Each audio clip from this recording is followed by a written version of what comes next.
राजा दिलीप जो कि निसंतान हैं और संतान प्राप्ति के लिए चिंतित हैं, तो वे सलाह के लिए अपने ऋषि के आश्रम कुलगुरु वशिष्ठ के पास जाते हैं और उनसे निवेदन करते हैं कि हे गुरुवर, मुझे संतान चाहिए, तो भला मेरे द्वारा किस प्रकार से प्राप्त किया जा सकता है। ऋषि उनसे कहते हैं कि मेरे आश्रम में कामधेनु की पुत्री नंदिनी निवास कर रही है और हे राजन, तुम उसकी सेवा से उससे वर प्राप्त करने में समर्थ हो सकते हो और संभवतया आपको संतान की प्राप्ति हो जाए। तो राजा ऋषि की सलाह पर अपनी पत्नी सहित कामधेनु की पुत्री नंदिनी की रक्षा में तत्पर हो जाते हैं और वे निरंतर ही पत्नी सहित उसकी सेवा करते हैं। एक दिन गाय राजा की परीक्षा लेना चाहती है। वह हरी हरी घास चलती हुई हिमालय की गुफा में प्रविष्ट हो जाती है। वहाँ एक शेर के द्वारा उस पर आक्रमण कर दिया जाता है और फिर गाय के चीत्कार को सुनकर राजा पर्वत की शोभा को देखने में मशगूल थे।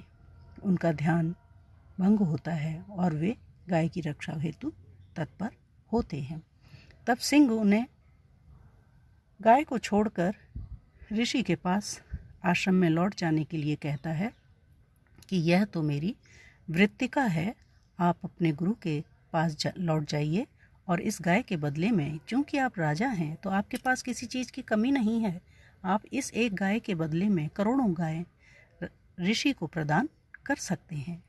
परंतु राजा इसके लिए तैयार नहीं होते और वे कहते हैं कि हे मृगेंद्र, मैं इस गाय को नहीं छोड़ सकता हूँ। इसके बदले में चाहे तुम मेरे प्राण ले लो, परंतु मेरा जो धर्म है अपने शरण में आए हुए प्रत्येक व्यक्ति की रक्षा करना, अतः इस गाय की रक्षा का मैं जो प्रण किया हुआ है उसका निर्वाह करूँगा और इसको छोड़कर नहीं जा सकता। तो फिर सिंह राजा से कहता है कि हे राजन, देखो, तुम्हारे कुल की परंपरा रही है कि वे निरंतर अपनी प्रजा की रक्षा करते हैं और आपको भी इस धर्म का निर्वाह करना चाहिए। ये गाय तो क्या एक सामान्य प्राणी है, इसकी आप इतनी चिंता क्यों करते हो? आप अपने प्राणों की रक्षा कीजिए जिससे आप अपनी प्रजा की रक्षा कर सकें। इसलिए तद रक्ष कल्याण परंपराणाम भोक्तारम ऊर्जस्वलम आत्मदेहम महीतल स्पर्शन मात्र भिन्नम रिद्धम ही राज्यम पदम ऐन्द्रम आहु। तद इसलिए रक्षा करो कल्याण परंपराणाम, जो आपके कुल की कल्याण करने की परंपरा है उसका, भोक्तारम, उन परंपराओं का उपभोग करने वाले बनो, ऊर्जस्वलम, आप ऊर्जा से संपन्न हो, शक्तिशाली हो, इस प्रकार की आत्मदेहम, अपने शरीर की। तो हे राजन, जो आपका ऊर्जावान शरीर है, जो कुल परंपराओं के पालन के लिए है, उसकी आप रक्षा कीजिए, बजाय कि इस एक गाय के बदले में अपने प्राणों को आहुत करने के। क्योंकि महीतल, इस धरती का स्पर्शन मात्र भिन्नम, स्पर्श करने मात्र से ही जिसको अलग कहा जाता है, अलग समझा जाता है, रिद्धम, बढ़े हुए समृद्धिशाली, राज्यम, राज्य को, जो कि पदम, समान है, ऐन्द्रम, इंद्र के, आहु कहा गया है। तो जिस प्रकार से इंद्र का राज्य है उसी प्रकार से आपका भी यह राज्य है, बहुत ही अधिक जो विस्तार को प्राप्त किए हुए है, समृद्धिशाली है। तो आपके और इंद्र के राज्य की लोगों के द्वारा समान होने की तुलना की जाती है, समान बताया जाता है। आपका राज्य अगर इंद्र से किसी भी भांति भिन्न है, अलग है, तो मात्र केवल इस वजह से कि आपका राज्य धरती पर है और इंद्र का स्वर्गलोक में है। इसलिए हे राजन, अपने इस समृद्धिशाली राज्य की आप रक्षा कीजिए और उसके लिए आवश्यक है कि आप अपने प्राणों की रक्षा करें, बजाय कि इस गाय के बदले में उनको आहूत कर दें। एतावत् उक्त्वा विरते मृगेन्द्रे प्रतिस्वनेन अस्य गुहागतेन शिलोच्चयो अपि क्षितिवालम् उच्चैः प्रीत्या तमेव अर्थम अभाषते। एतावत् उक्त्वा, इस प्रकार से कह करके, विरते, विरत हो जाने पर, रुक जाने पर, मृगेंद्रे, मृगेंद्र के, तो इस प्रकार से सिंह के द्वारा राजा से कहकर जब वह चुप हो गया तो उसके द्वारा कही गई बात प्रतिस्वनेन, प्रतिध्वनित होकर, अस्य, इसकी, गुहागतेन, गुहा में पहुँच करके, तो गुफा में विद्यमान सिंह के द्वारा कही गई बात प्रतिध्वनित होकर के, शिलो उच्चयो अपि, शिलो उच्चयो, पर्वत, हिमालय भी मानो तो, क्षितिपालम, उस राजा से, उच्चई, और अधिक उच्च स्वर में, प्रीत्या, प्रेम पूर्वक, तम एव अर्थम, उसी अर्थ को, अभाषते, बोला। तो जो बात सिंह के द्वारा कही गई थी वही बात प्रतिध्वनित होकर गुफा में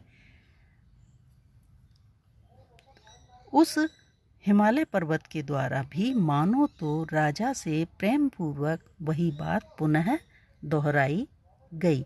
राजा से उसी बात को उसने भी समझा करके मानो तो कहना चाहा कि हे राजन, जो सिंह कह रहा है वो ठीक है, आप अपने प्राणों की रक्षा कीजिए। एक गाय के बदले में अपने प्राणों का उत्सर्ग कर देना भला आपके लिए कहाँ तक उचित है। इसलिए आप इस गाय को छोड़कर लौट जाइए और अपने गुरुवर को असंख्य गायें प्रदान करके उनके क्रोध को शांत कीजिए और अपने कर्तव्य का निर्वहन कीजिए। ये बात सुनकर राजा इसके प्रत्युत्तर में इस प्रकार से कहते हैं। निश्रम्य देवानुचरस्य वाचं मनुष्यदेवः पुनरप्युवाच धेन्वा तदध्यासित कातराक्ष्या निरीक्षमाणः सुतराम दयालुः। निश्रम्य सुन करके देवानुचरस्य, देवता भगवान शिव के अनुचर सेवक सिंह के, वाचम वाणी को, तो सिंह की इस वाणी को सुनकर के मनुष्यों के देवता राजा दिलीप पुनरप्युवाच, फिर से बोले। सिंह की इस बात के जवाब में, प्रत्युत्तर में राजा ने इस प्रकार से कहा।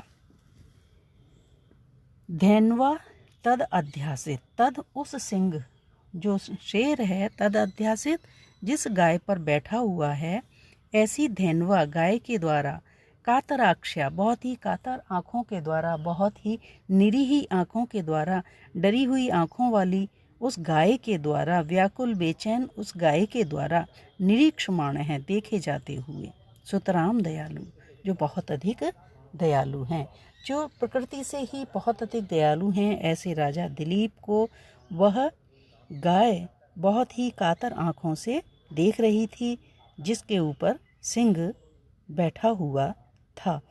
तो उसको देख करके राजा पुनः सिंह से इस प्रकार से बोले। क्षतात किल त्रायत इत्युदग्रह क्षत्रस्य शब्दो भुवनेषु रूढ़ः राज्येन किम तब विपरीत वृत्तेः प्राणैर उपक्रोश मलीमसै वा।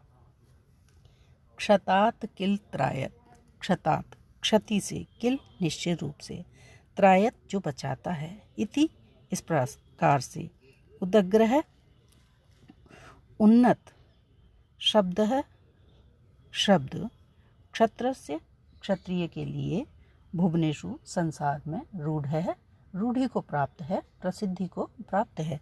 तो क्षत्रिय के लिए संसार में यह बात प्रचलित है, यह रूढ़ है, यह प्रसिद्ध है कि क्षत्रिय वही होता है जो क्षति से, नुकसान से बचाता है। तो जो नुकसान से बचाए वह क्षत्रिय। राज्येन किम, राज्य से, किम क्या, तद उसके विपरीत वृत्ति धारण करने वाले। तो जो व्यक्ति क्षत्रिय के लिए जो बात प्रसिद्ध है, प्रचलित है, उसके विपरीत अगर आचरण करता है तो भला उसके लिए क्षत्रिय शब्द का क्या अर्थ है, क्या मूल्य है? वह क्षत्रिय कहलाने के ही लायक नहीं है। वह कहीं से भी किसी भी प्रकार से क्षत्रिय नहीं है। राज्येन किम, ऐसे व्यक्ति के लिए राज्य से क्या प्रयोजन? तद विपरीत वृत्ति, और क्षत्रिय के धर्म के विपरीत वृत्ति अपनाने वाले व्यक्ति के लिए प्राणी, ऐसे प्राणों को धारण करने से क्या? जो उपक्रोश, जो निंदा से युक्त हैं और उस कारण से मलीमसई, जो मैले हो चुके हैं, अर्थात निंदा के कारण जो निंदित हैं, गर्हित हैं, ऐसे प्राणों को धारण करने से, कलुषित प्राणों को धारण करने से क्या फायदा? क्षत्रिय तो वही है जो क्षति से बचाता है, नुकसान से बचाता है, उसी को क्षत्रिय कहलाने का अधिकार है। और जो अपनी प्रजा की क्षति से, नुकसान से रक्षा नहीं कर पाता है, वह क्षत्रिय कहलाने के योग्य नहीं है। क्योंकि संसार में प्रचलित ही यह है कि वही व्यक्ति क्षत्रिय होता है जो दूसरों, अपने शरण में आए हुए लोगों की रक्षा करता है, और जो रक्षा करने में असमर्थ होता है वह क्षत्रिय कहलाने के योग्य नहीं है, उसे क्षत्रिय कहलाने का हक नहीं है। इसलिए हे सिंह, मैं तुमसे कह रहा हूँ कि मेरी इस गाय को तुम छोड़ दो, क्योंकि इसकी रक्षा का धर्म ही मैं लिए हुए हूँ, प्रण लिए हुए हूँ, और अगर मैं इसकी रक्षा नहीं कर पाता तो फिर संसार में मेरी निंदा होगी, बुराई होगी, और निंदा से निंदित कलुषित प्राणों को धारण करने से क्या फायदा? जब संसार में मेरे लिए निंदा व्याप्त हो जाए तो मुझे जीने से क्या फायदा? इसलिए आप इसको छोड़ दीजिए और इसके बदले में मेरे प्राणों से अपने क्षुधा तृप्ति कीजिए। इसके बाद हम आगे देखते हैं।